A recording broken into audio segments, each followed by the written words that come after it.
मुख्यमंत्री गृह विभाग समीक्षा राज्य में आईन श्रृंखला स्थिति नहीं समीक्षा करिसेंती मुख्यमंत्री मोहन चरण माझी।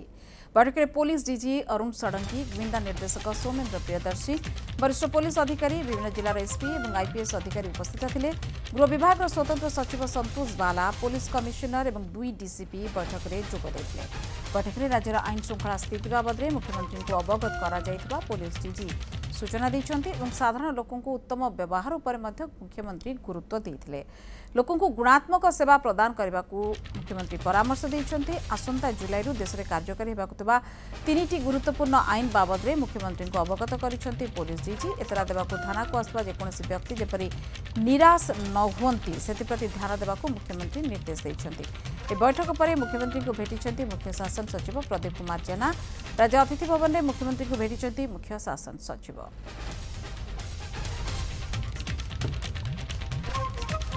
माननीय मुख्यमंत्री को आमर जिते सब सीनियर ऑफिसर अच्छा पुलिस हेडक्वार्टर और कटक भुवनेश्वर समस्ते भेटी गोटे कर्सी कल थी सहित विभिन्न जिन आलोचना है। पुलिस स्थिति उपर पचारे विशेषकर जनसाधारण को गुणात्मक सेवा देवाई से कहते लोकों सेवा करने जो मैंने थाना को आसुच्च कंप्लेंट को शुणापी एवं लोकों प्रति भल व्यवहार करने माननीय मुख्यमंत्री आमको निर्देश देले और से हिसाब से आम समस्त को जनईदेवु जे से मैंने लोकों को भल व्यवहार देवे लोकों जहाँ भी कंप्लेंट अच्छे शुणे एक गुणात्मक पुलिस सेवा देवाई समस्ते चेष्टा करेंगे। माननीय मुख्यमंत्री को अवगत कलु और तार प्रस्तुति पर्व जहाँ होम जनइलु और से रिव्यू करेंगे।